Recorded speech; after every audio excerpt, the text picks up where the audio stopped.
Voy a compartirles algo en esta noche acerca de las misiones. Mateo 28, 19 y 20. Por tanto, id y haced discípulos a todas las naciones, bautizándolos en el nombre del Padre, del Hijo y del Espíritu Santo. Y he aquí, yo estoy con vosotros todos los días hasta el fin del mundo. Y esa fue la gran comisión que el Señor Jesucristo dejó a sus seguidores: ir y predicar el Evangelio. Entonces el texto como marco que tenemos es Mateo 28, 19 y 20. Y luego, pensando en las misiones, casi siempre que estoy pensando en las misiones, me acuerdo de este texto en Hebreos 11, versículo 35. Mas otros fueron atormentados, no aceptando el rescate a fin de obtener mejor resurrección. Otros experimentaron vituperios y azotes, y además de esto, prisiones y cárceles. Fueron apedreados, aserrados, puestos a prueba, muertos a filo de espada, anduvieron de acá para allá cubiertos de pieles de ovejas de cabra, pobres, angustiados, maltratados, de los cuales el mundo no era digno. Me llama la atención esa frase del versículo 38, dice: de los cuales el mundo no era digno, errando por los desiertos, por los montes, por las cuevas y por las cavernas de la tierra. Y todos estos, aunque alcanzaron buen testimonio mediante la fe, no recibieron lo prometido, proveyendo Dios alguna cosa mejor para nosotros, para que no fuesen ellos perfeccionados aparte de nosotros. ¿Qué son las misiones? Es el trabajo que la iglesia realiza para cumplir la encomienda del Señor Jesucristo de hacer discípulos de todas las naciones, y que tiene como propósito el surgimiento de nuevas iglesias. Implica el envío de creyentes, entre paréntesis misioneros, que han respondido al llamado de desplazarse a otras localidades para evangelizar e iniciar nuevos grupos de creyentes. Los gobernantes consideraban a los misioneros como piezas importantes de la extensión económica y política del imperio. Y hay varios conceptos acerca de los misioneros. Hoy algunos, por ejemplo, en las iglesias piensan que los misioneros pues son gente a los que se les pagan unos viajes. O sea que esos misioneros pues son viajeros a los que buscan que alguien les pague un viaje, ¿verdad? A India o a China. Otros tienen un concepto diferente de misionero, que es un misionero pobre, que a lo mejor que no tiene una gran educación. Y algunas iglesias dicen que el misionero debe ser pobre y casi deben de mantenerlo pobre para que sufra por Cristo, ¿verdad? Así que son diferentes conceptos que la gente tiene de los misioneros, y entonces nosotros tenemos que ver cuál es el concepto que realmente debemos tener un misionero. ¿Se acuerdan de algún misionero en la Biblia? Pablo, casi todos pensamos en Pablo, ¿verdad? Bernabé, otro misionero. Silas, sí, era del equipo de Pablo, misionero. Marcos, sí, que después de un poquito de viaje se echó para atrás, ¿verdad? Ya no quiso seguir y después retomó el trabajo misionero. ¿Podrían pensar en Jesús? ¿Sí o no? Como misionero. Dice que siendo rico se hizo pobre por amor a nosotros. Misionero de misioneros. ¿Sabían ustedes que Dios pensó en las misiones desde Génesis? Que Dios quería salvar a las naciones. Sí. Ya desde Génesis 3:15, que es con la caída del hombre, Dios provee una salvación para el mundo, y es a través de Cristo. Luego en el capítulo 12 de Génesis llama a Abraham y les dice: en ti serán, ¿verdad?, benditas todas, ¿qué? Las naciones, las familias de la tierra. El que te bendijere será bendito, y el que te maldijere será maldito.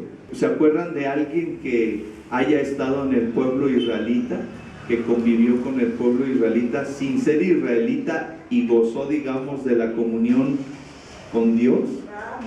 Rahab, ¿verdad? Una prostituta que fue la que la que resguardó a los espías, ¿verdad? Que iban a... Ruth la Moabita. Ruth la Moabita. Bueno, han mencionado precisamente dos mujeres en la genealogía de Jesucristo que son dos gentiles para escándalo de los israelitas. ¿Se acuerdan que Moisés se casó con una cusita? Había unas leyes en Israel que decía que si el extranjero consentía en vivir con el pueblo, tenía que asimilarse, ¿verdad? Por ejemplo, una mujer tenía que renunciar a todas sus costumbres, raparse el cabello, pasar por una ceremonia de purificación. Lo que significaba es: renuncio a toda mi cultura y me añado a esta. Y si un hombre quería habitar con el pueblo, debía circuncidarse y debía asumir todo lo que era la costumbre del pueblo de Israel. De esa manera Dios está diciéndole desde los inicios, está diciéndole al mundo: me interesa salvar a todas las naciones. Los israelitas pensaban que la salvación nada más era para ellos y que los demás seres humanos eran creados como combustible para el infierno. Pero Dios desde aquellas épocas ya estaba hablando, de tiempo en tiempo ha dado estos mensajes de que le interesa salvar a las naciones. Y se acuerdan que hay un texto que dice: a los suyos vino, hablando de Cristo allá en Juan, ¿verdad? Juan 1:11, a los suyos vino, pero los suyos no le recibieron. ¿Quiénes eran los suyos? Los judíos. Los judíos, ¿verdad? Vino a los suyos, pero los suyos no le recibieron, ¿verdad? Y entonces se acuerdan que había una mujer sirofenicia que se le acercó y que le dijo que fuera a sanar a su hija, y ella no era judía, ¿verdad? Entonces le dice Jesús: pues es que no está bien darle a los perrillos la comida de los hijos, ¿verdad? Y dice que le contesta la sirofenicia: pero aún los perrillos comen de las migajas que caen de la mesa de los hijos. Y esa gran respuesta pues maravilló al Señor Jesús, y entonces Él se complace en salvar, en sanar a esa niña. ¿Se acuerdan que el profeta fue con una de las viudas, pero fue con una de las viudas de Sarepta, no fue con una de las viudas de Israel, y allá hizo un milagro? Y luego se acuerdan de otro hombre, un sirio, que se llamaba Naamán. No sé si han leído de ese, hermanos. Naamán, que era un general del ejército sirio, pero el problema es que él estaba leproso. Y Dios lo salvó por mano del profeta, hizo un milagro y lo sana. Entonces hay varios eventos en la historia, en la Biblia, nos va marcando cómo Dios también tiene una visión de naciones, una visión de alcanzar a más pueblos, a todos los pueblos. La mujer samaritana, ya en la experiencia con Jesús, vemos cómo tiene un encuentro con él, y es un choque cultural, ¿verdad? Porque la mujer samaritana le dice: ¿cómo me hablas tú a mí siendo que eres hombre y además eres judío y yo soy samaritana? Y cada quien se creía mejor el uno que el otro. ¿Mande? Y se fue de misionera. Y se fue de misionera, así es. ¿Se acuerdan de Cornelio, el centurión? Que todavía no quedaba como muy clara en la mente de los judíos que la salvación también era para los gentiles. Entonces dice que allí en Hechos capítulo 10, y estaba ya los familiares de Cornelio y sus amigos, y entonces Pedro les empezó a hablar en la palabra de Dios, y dice que en ese momento el Espíritu Santo vino y cayó sobre ellos, y Pedro se quedó maravillado de que también los perros pudieran tener el Espíritu Santo. O sea, me refiero a los que no eran judíos, ¿verdad? ¿Cómo es posible que estos también puedan tener el Espíritu Santo?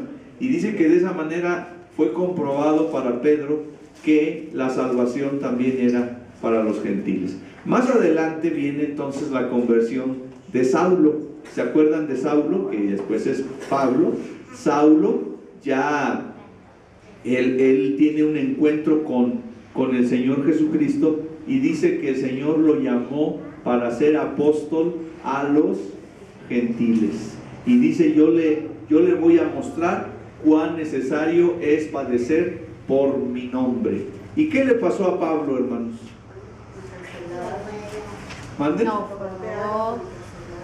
Fue golpeado, fue encarcelado, pasó por desiertos, por naufragios, por algunas enfermedades, persecución, fue perseguido hasta por algunos hermanos de la iglesia, criticado, y él hizo, acuérdense, 3 viajes de Israel, se fue, ¿verdad? Todo lo que ahora es Turquía, Asia, él pudo instituir varias iglesias allí. ¿Se acuerdan de algunas iglesias que instituyó Pablo allá en esas tierras? ¿Alguien que sepa?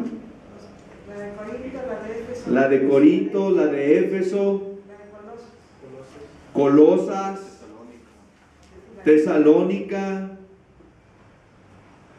Tengo aquí algunos. Antioquía, que fue el primer lugar donde se dijo cristianos, se les llamó cristianos a los cristianos.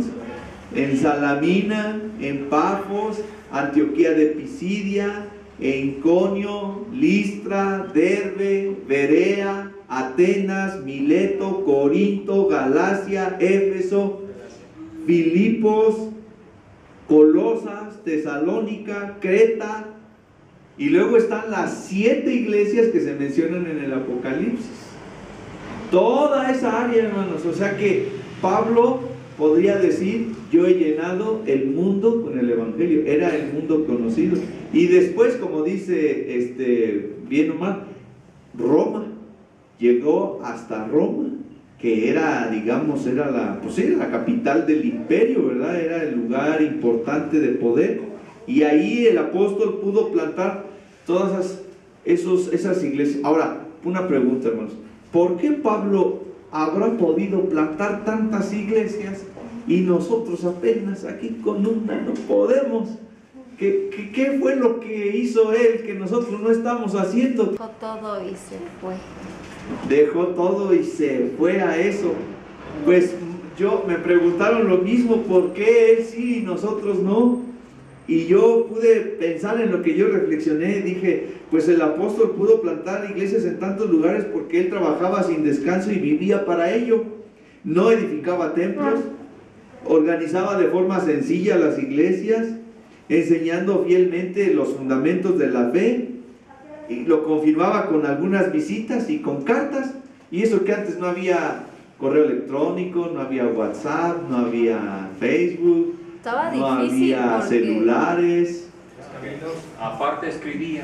Sí, pues era escribir, de esa manera se mantenía en contacto. Pero pues te imaginas en aquellos tiempos, hermano, el gran tiempo que pasaba para que pudiera llegar la carta y luego transportarse. Hoy tomas un coche y 200 kilómetros te los avientas de volada, ¿no? Pero antes, bueno, sí había algún avance porque el Imperio Romano invirtió muchísimo en caminos. Los caminos romanos eran muy importantes, obviamente, por la expansión del imperio, tanto en lo económico como en lo político, en lo bélico. Y de esa manera Pablo utilizó esas vías. Pero si lo comparamos con lo que nosotros tenemos ahora, hermanos, realmente él está en desventaja. Y él siendo un hombre que tenía posibilidades de engrandecerse y de enriquecerse en este mundo, optó por dejar todo eso y concentrarse en trabajar para el Señor. Y él tenía un oficio que era el de hacer tiendas. ¿Qué tiendas? Tiendas de campaña. Tiendas de campaña, realmente, ¿verdad? Porque además trabajaba. ¿Vale? Además trabajaba. Trabajaba, y con eso poquito yo creo que lo que obtenía era para los viajes. Ya llegaba en algún lugar, alguien le ayudaba, pero yo creo que eso era lo mínimo. Lo que él sacaba con sus propias manos, eso lo invertía para sus viajes, para el evangelio. Él no estaba pensando en propiedades, él no estaba pensando en un futuro glorioso para él como ser humano. Él simplemente estaba pensando en llenar toda la tierra que fuera posible de grupos que adoraran al Señor, que conocieran al Señor.